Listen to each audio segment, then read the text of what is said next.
എന്നത്തെ നമ്മുടെ വീഡിയോ കോളേജിൽ പോകുന്നതും പി ജിയിലുള്ളതും പിന്നെ അവിടെ നിന്ന് ഇങ്ങോട്ട് വീട്ടിലോട്ട് വരുന്നതും ഒക്കെ ഇല്ലേ. ഇന്ന് ഞാൻ തികച്ചും വ്യത്യസ്തമായിട്ട് വന്നിട്ടുണ്ട്. ഇന്ന് നമുക്കൊരു യാത്ര പോവാം. യാത്ര എങ്ങോട്ടേക്കാന്ന് വെച്ചാൽ അമ്പലത്തിൽ പോകുന്നതാണ്. പക്ഷേ ഇവിടെ അല്ല, കുറച്ച് ദൂരെ ഏറ്റുമാനൂര്, ചെങ്ങന്നൂർ, കുട്ടനാടൊക്കെ പോകുന്നതാണ്. ഈ തവണ ലീവിന് വന്നപ്പോൾ തന്നെ അച്ചാച്ചാനെ പറഞ്ഞു നമുക്ക് എല്ലാവർക്കും കൂടി എന്നാൽ അമ്പലത്തിൽ പോകാമെന്ന്. ഞങ്ങളാണ് വെളുപ്പിന് 4 ആയപ്പത്തിന് വീട്ടിൽ നിന്ന് ഇറങ്ങി. അങ്ങനെ 7:30 ആയപ്പത്തിന് ഏറ്റുമാനൂർ ചെന്നു. അമ്പലത്തിൽ പോയത് ഞാനും അച്ചാച്ചയും അമ്മച്ചിയും പിന്നെ അച്ചാച്ചയുടെ കൂടെ പണിയുന്നൊരു ചേട്ടനും കൂടെ ആയിരുന്നു. അമ്പലത്തിൽ ചെന്നാൽ മുന്നേ പോകുന്ന 2 പേരും ഞങ്ങളുടെ കൂടെ വന്നവരാണ്. അവരാണെങ്കിൽ എവിടെ രസീത് എഴുതിക്കണമെന്ന് പറഞ്ഞുകൊണ്ട് പോകുന്ന പോക്കാണ് അത്. ഞങ്ങൾ 7:30 ആയപ്പോഴത്തേനും അമ്പലത്തിൽ ചെന്നായിരുന്നു ഈ തവണ. അതുകൊണ്ട് വലിയ തിരക്കിലായിരുന്നു. ഇത്രയും രാവിലെ ആയതുകൊണ്ടായിരുന്നു തോന്നുന്നു. കഴിഞ്ഞ തവണ ചെന്നപ്പോൾ നല്ല തിരക്കായിരുന്നു. വലിയ തിരക്കിലായിരുന്നത് കൊണ്ട് ഈ തവണ നല്ലപോലെ തൊഴാൻ പറ്റി. അങ്ങനെ നമ്മൾ തൊഴിലെല്ലാം കഴിഞ്ഞ് ഇറങ്ങി. അങ്ങനെ ഇറങ്ങി വന്നപ്പോഴത്തേനാണ് അവിടെ ഒരു മരം കണ്ടത്. അതിൻ്റെ പേരെന്നാന്നൊന്നും അറിയത്തില്ല. അതിന് നിറച്ച് കായും പൂവും ഒക്കെ ഉണ്ടായിരുന്നു. ഈ മരത്തിലുണ്ടായി നിൽക്കുന്ന സാധനത്തിൻ്റെ പേര് ആർക്കെങ്കിലും അറിയാമെങ്കിൽ ഒന്ന് കമൻറ്റ് ചെയ്തേര്. ഞങ്ങൾ ഈ മരമാണെങ്കിൽ ആദ്യമായിട്ടായിരുന്നു കണ്ടത്. അമ്മ ചെന്ന് ഇറങ്ങിയപ്പോൾ ആദ്യമേ കണ്ടുപിടിച്ചത് ഈ മരമായിരുന്നു. എന്നിട്ട് പേരെന്നാന്നും പറഞ്ഞുകൊണ്ട് അതുവഴി അന്വേഷിച്ച് നടപ്പുണ്ടായിരുന്നു. അവിടെ പിന്നെ കുറേ കടയൊക്കെ ഉണ്ടായിരുന്നു. അവിടെ നിന്ന് എന്തെങ്കിലും വാങ്ങാമെന്നൊക്കെ പറഞ്ഞ് പോയി. അവിടെ അപ്പോൾ ഒരു അപ്പൂപ്പനാണെങ്കിൽ ലോട്ടറി വെക്കുന്നുണ്ടായിരുന്നു. അതിൽ നിന്ന് അച്ചാച്ചറിന് വാങ്ങുകയും ചെയ്തു. പിന്നെ കണ്ടതാണ് ഈ തലയാട്ടിക്കൊണ്ടിരിക്കുന്ന ബുധനും പൂച്ചയും ഒക്കെ. പിന്നെ ആണെങ്കിൽ മോതിരമൊക്കെ ഇരിപ്പുണ്ടായിരുന്നു. അതിൽ നിന്ന് 2 എനിക്കും വാങ്ങി, അവൾക്കും വാങ്ങി. ജൂബിൻ ചേട്ടനാണെങ്കിൽ കറി വെക്കാനായിട്ട് അതിൽ തലയാട്ടിക്കൊണ്ടിരുന്ന ഒരു പൂച്ചേനെയും വാങ്ങി. ഈ പൂച്ചയാണെങ്കിൽ തലയാട്ടിക്കൊണ്ടിരിക്കുന്നത് നിർത്തിയിട്ടാൽ മാത്രമേ തലയാട്ടത്തുള്ളൂ, ഇല്ലെങ്കിൽ ആട്ടത്തുമില്ല. അങ്ങനെ അവിടുന്ന് തൊഴിലും പരിപാടിയെല്ലാം കഴിഞ്ഞിട്ട് നമ്മൾ വീണ്ടും യാത്ര തുടർന്നു. മുറുക്ക് വാങ്ങി വെച്ചത് ഭാഗ്യമായി. ഇടയ്ക്കിടയ്ക്ക് വിശക്കുമ്പോൾ ഇതേപോലെ എടുത്ത് 2 എടുത്ത് കുറിച്ചുകൊണ്ടിരിക്കും. രാവിലെ ഇറങ്ങിയെങ്കിൽ രാവിലത്തെ കാപ്പിയൊന്നും ആരും കഴിച്ചില്ലായിരുന്നു. അതുകൊണ്ട് പിന്നെ കുറേ അങ്ങ് ചെന്ന് കഴിഞ്ഞപ്പോഴത്തേന് എല്ലാവർക്കും വിശക്കാൻ തുടങ്ങിയപ്പോഴത്തേന് ഞങ്ങളാണെങ്കിൽ ഇടിയപ്പമൊക്കെ ഉണ്ടാക്കിക്കൊണ്ടായിരുന്നു പോയത്. അങ്ങനെ അതെല്ലാം ആയിട്ട് വഴിയിലിരുന്ന് കഴിച്ചു. ഇടിയപ്പവും പാലുമായിരുന്നു കഴിക്കാനായിട്ട്. ഞാൻ ഇടിയപ്പം മാത്രമേ കഴിച്ചുള്ളൂ, പാല് കഴിച്ചില്ല. ഒരു 8:45 ആയപ്പോഴത്തേന് നല്ലപോലെ വെയിലടിക്കാൻ തുടങ്ങി. കൂടെ ആണെങ്കിൽ നല്ല ചൂടും. അങ്ങനെ കാപ്പികുടിയും പരിപാടിയും എല്ലാം കഴിഞ്ഞിട്ട് നമ്മൾ വീണ്ടും യാത്ര തുടർന്നു ഗൈസ്. ഇനി അടുത്തത് പോകുന്നത് കുട്ടനാടാണ്. ഇവിടുന്ന് കുറച്ചും കൂടെ അധികം ദൂരമുണ്ട്. ഞാനാണെങ്കിൽ കുട്ടനാട് പണ്ടെങ്ങാണ്ടോ പോയതാണ്. എൻ്റെ വല്യമ്മയുടെ നാട് കുട്ടനാടാണ്. വല്യമ്മയുടെ നാട് കുട്ടനാട് കൈനടിയിലാണ്. ഞാൻ 6-ലെങ്ങാണ്ട് പഠിക്കുമ്പോഴാണ് ഞങ്ങളെല്ലാം കൂടെ കുട്ടനാട് പോകുന്നത്. പിന്നെ അത് കഴിഞ്ഞ് ഇപ്പോഴാണ് പോകുന്നത്. ഞങ്ങൾ അന്ന് പോയത് ഇതേപോലെ വേനൽ സമയമൊന്നും അല്ലായിരുന്നു. ഡിസംബർ മാസം ആ സമയം കണ്ടായിരുന്നു. ആ സമയത്തൊക്കെ നല്ലപോലെ കായലിലെല്ലാം വെള്ളമൊക്കെ ഉണ്ടായിരുന്നു. പിന്നെ പാടത്തെല്ലാം നല്ലപോലെ വിതയൊക്കെ ഉണ്ടായിരുന്നു.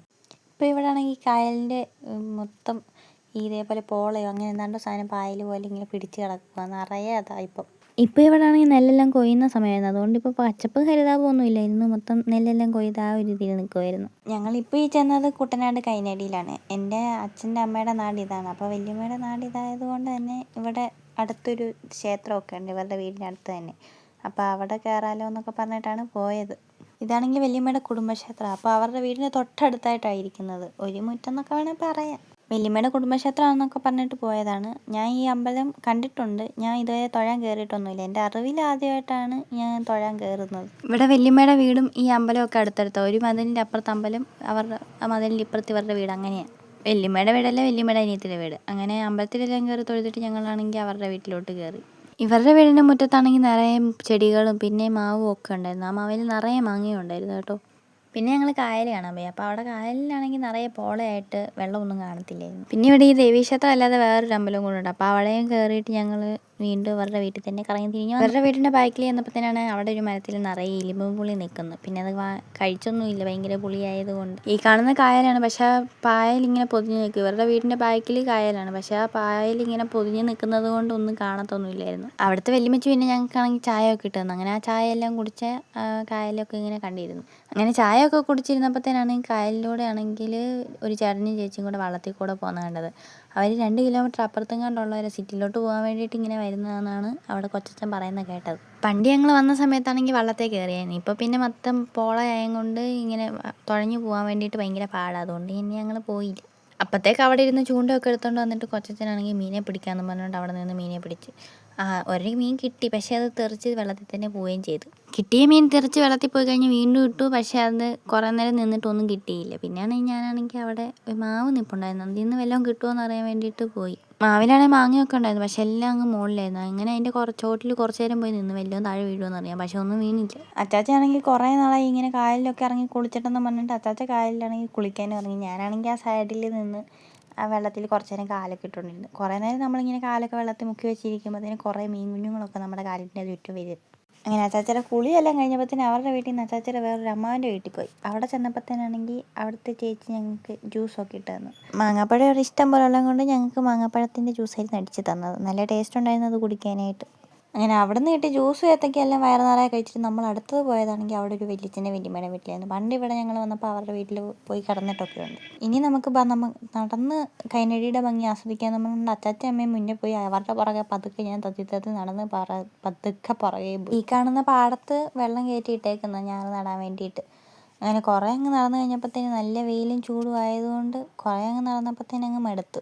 ഇവിടെ പാടത്താണെങ്കിൽ വെള്ളമെല്ലാം കയറ്റിയിട്ടിട്ട് ഞാറൊക്കെ നടാൻ വേണ്ടിയിട്ടുള്ളതെല്ലാം സെറ്റാക്കി ഇട്ടേക്കുമായിരുന്നു. ഇനി കുറച്ചാൾ കഴിയുമ്പോൾ വെക്കുമായിരിക്കും. ആ മുതുക്ക് വെയിലത്ത് പിന്നെല്ലാം അങ്ങോട്ടുള്ള നടത്തത്തിലാണെങ്കിൽ ഒരു തോർത്തും ഉണ്ടായിരുന്നു. ഇവിടുത്തെ ചൂടാണെങ്കിൽ നമുക്ക് ഒട്ടും താങ്ങാൻ പറ്റത്തില്ല.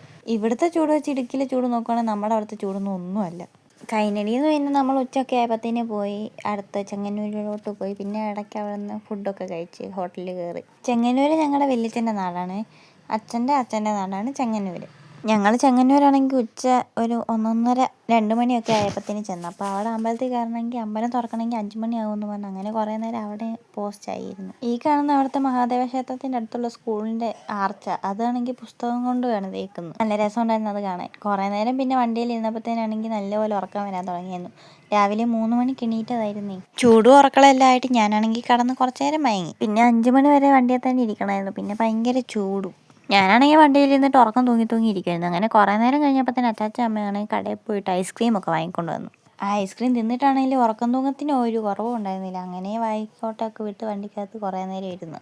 ഞാൻ വണ്ടിക്കകത്ത് ഇരുന്ന് അച്ചാച്ചയും അമ്മച്ചിയും ജൂബിൻ ചേട്ടനും ഒക്കെ ആണെങ്കിൽ അവിടെ ഒരു മരത്തിൻ്റെ തണലുണ്ടായിരുന്നു. അപ്പോൾ അതിൻ്റെ മരത്തിൻ്റെ ചോട്ടിൽ പോയിട്ടിരുന്നു. കുറേ നേരം കഴിഞ്ഞപ്പോഴത്തേന് വണ്ടിയിൽ നിന്ന് ഇറങ്ങി നല്ല ദാഹമായിരുന്നു. കൊണ്ട് അവിടെ കടയിൽ കയറി ഒരു ആപ്പിളിൻ്റെ ജ്യൂസൊക്കെ നല്ല തണുത്ത തുറന്ന് വാങ്ങി കുടിച്ചു. ആ ജ്യൂസ് കുടിച്ച് ദാഹം മാറ്റി. ഈ കാണുന്നതാണ് അമ്പലം. ഞാൻ ഈ അമ്പലത്തിൽ പണ്ട് വന്നത്. അന്ന് വന്നപ്പോഴത്തേന് ഇവിടെ ഉത്സവം നടക്കുന്ന സമയമായിരുന്നു.